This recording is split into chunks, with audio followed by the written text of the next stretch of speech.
Assalamualaikum warahmatullahi wabarakatuh. Bagaimana kabarnya anak-anakku semua? Semoga dalam keadaan sehat dan tetap semangat. Hari ini di pembelajaran SBDP kita akan belajar tentang teknik menggambar. Apa saja teknik menggambar itu? Mari kita simak penjelasannya bersama-sama. Anak-anak pasti sudah pernah menggambar ya semuanya. Kira-kira apa ya arti menggambar itu? Ya, menggambar adalah membuat gambar atau melukis. Nah, gambar yang bisa dibuat itu bisa tiruan dari manusia, hewan, tumbuhan, pemandangan sekitar, atau benda-benda yang kalian lihat. Itu disebut dengan menggambar. Sekarang kita akan melanjutkan ke teknik-teknik menggambar. Apa saja teknik-teknik dalam menggambar itu? Yang pertama adalah teknik pointillis. Apa itu teknik pointillis? Teknik pointillis adalah teknik menggambar atau melukis dengan menggunakan titik-titik sehingga membentuk suatu objek yang sederhana tetapi menarik. Ya, jadi anak-anak dapat dilihat di contohnya Ustazah ini. Jadi dalam menggambarnya itu menggunakan titik-titik itu ya, seperti itu ya anak-anak.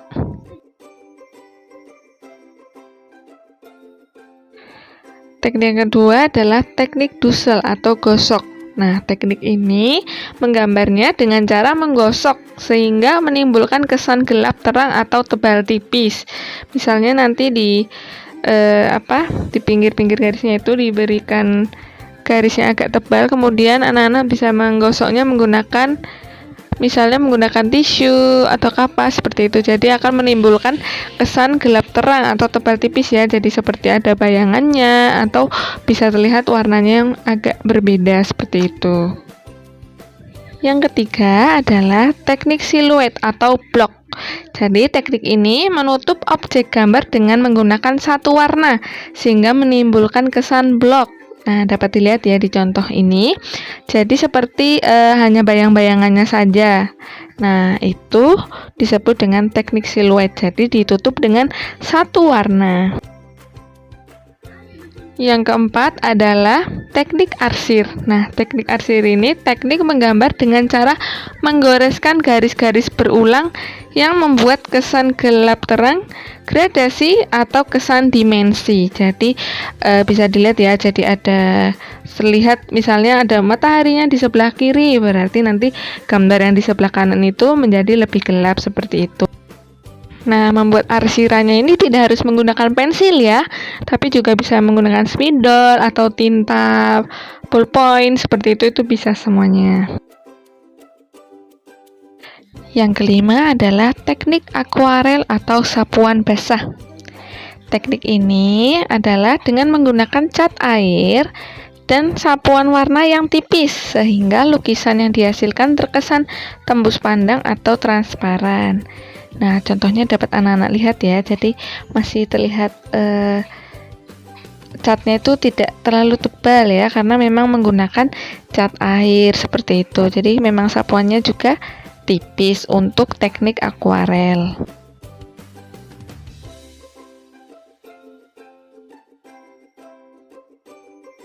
Yang keenam adalah teknik plakat, yaitu teknik melukis atau menggambar yang menggunakan bahan dasar cat air, cat akrilik, atau bisa juga dengan cat minyak dengan sapuan warna cat yang tebal.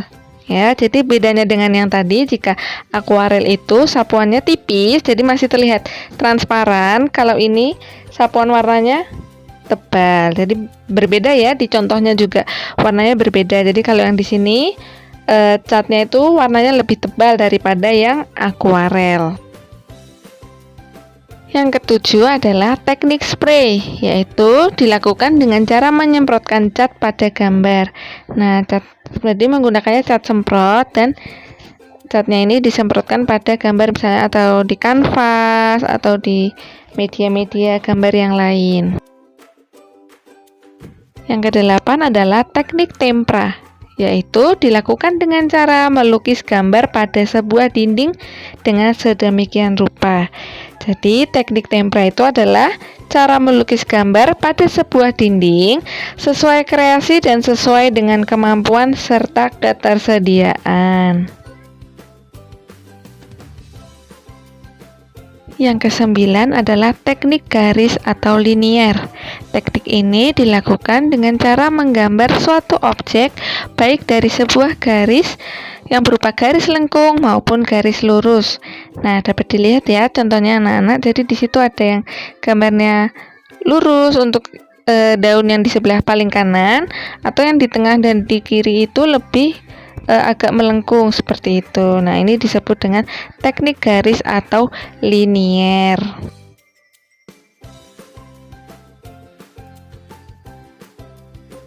Coba anak-anak amati gambar berikut ini.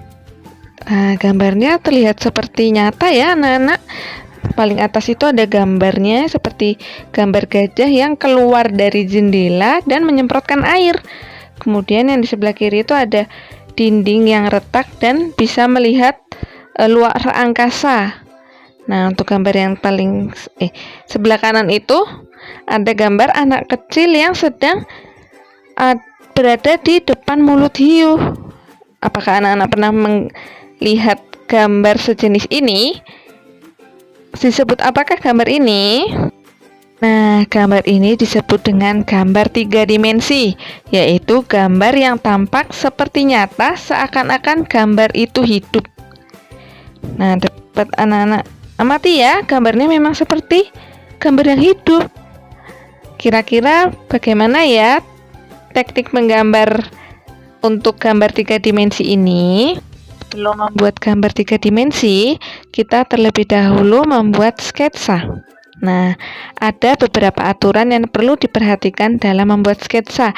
Yang pertama adalah membuat kerangka gambar yang terdiri dari garis-garis vertikal atau garis ke atas ke bawah, garis horizontal kanan ke kiri, atau diagonal ya. Diagonal itu miring gitu ya kalau kita lihat di gambar biasanya, yang dibuat secara tipis-tipis.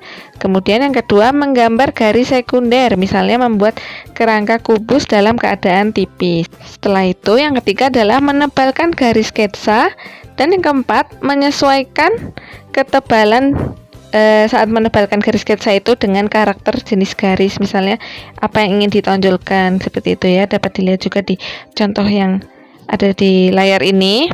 Jadi di mana ada yang diberi garis yang tebal, atau ada daerah juga yang diberi garisnya tipis-tipis.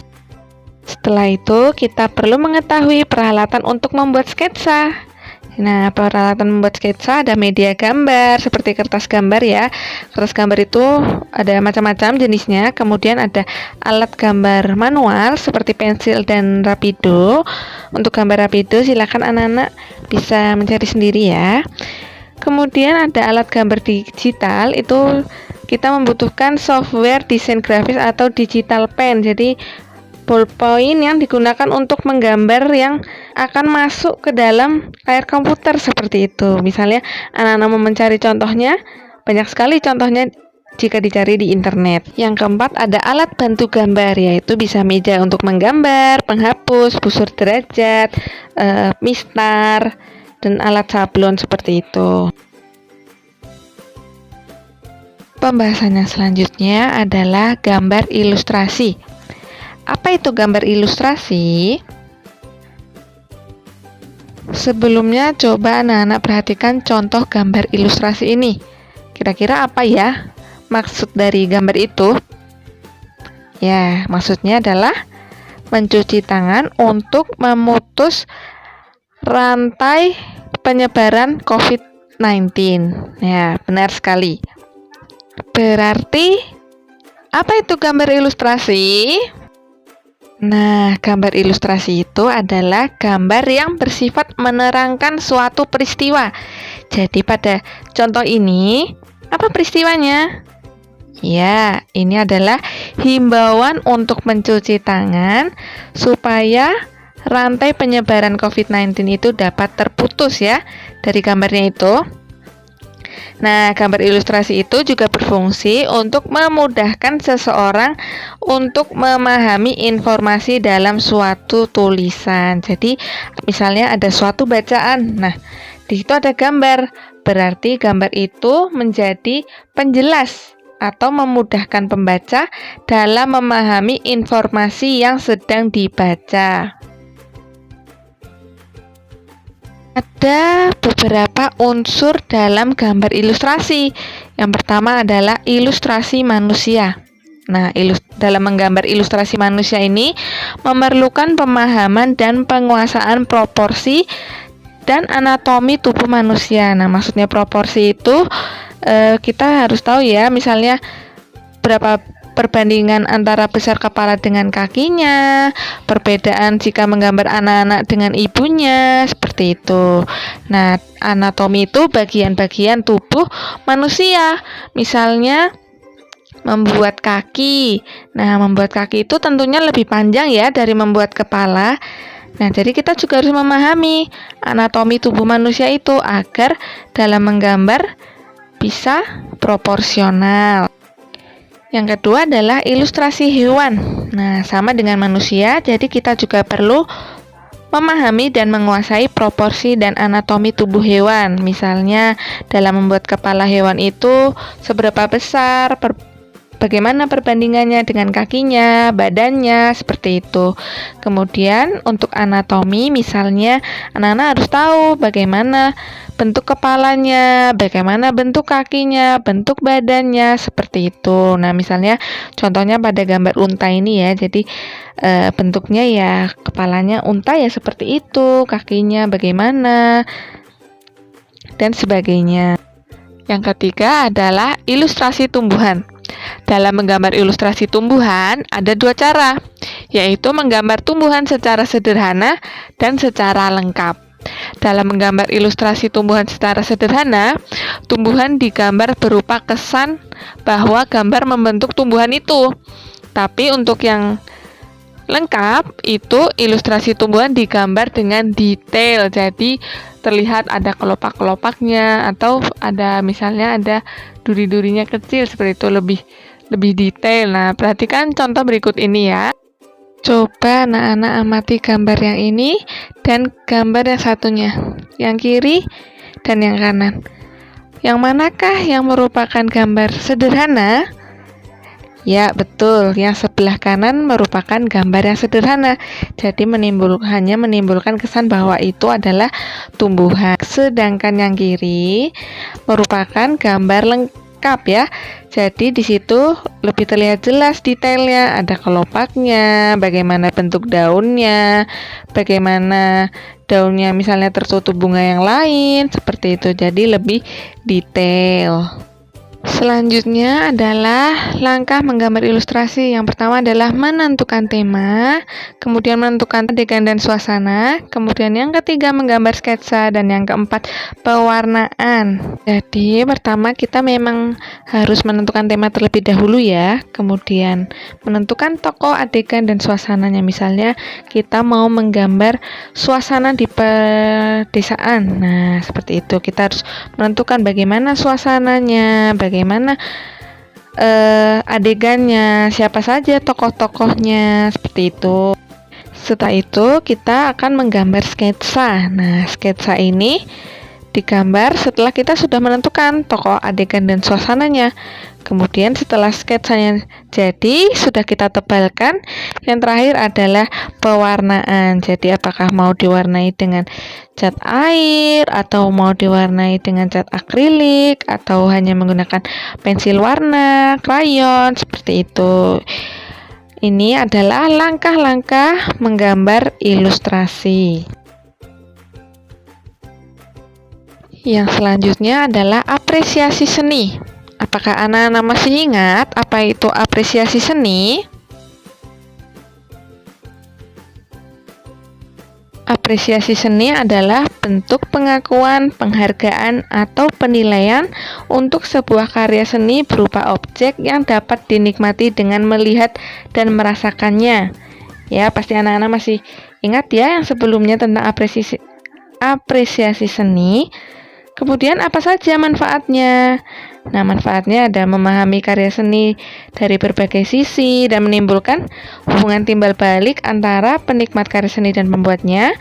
Kemudian memupuk kecintaan terhadap karya seni. Yang ketiga ada sarana melakukan penilaian dan edukasi atau pengetahuan ya. Jadi akan mendapatkan ilmu pengetahuan baru dengan melakukan apresiasi seni. Dan yang keempat adalah bekal untuk menciptakan dan mengembangkan karya seni yang lebih baik. Jadi itu adalah manfaat-manfaat dari apresiasi seni. Sekarang coba mari kita apresiasi seni berikut ini. Kira-kira bagaimana bentuk apresiasi seninya?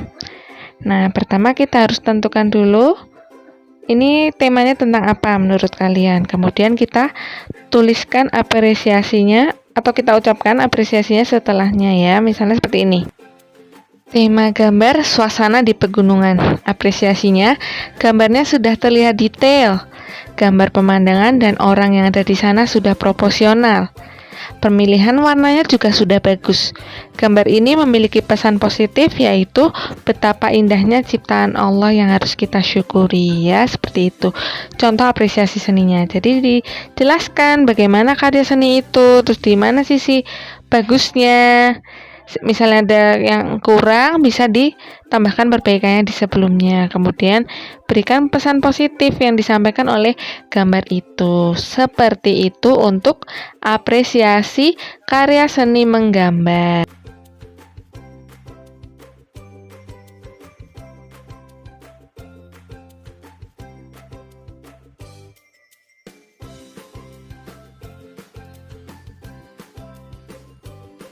Tugas LFH kali ini ada 2 ya anak-anak. Untuk tugas pertama, mengerjakan LKS tema 4, halaman 40 Romawi 1 dan halaman 122 Romawi 1 di buku tulis ya. Tuliskan jawabannya saja.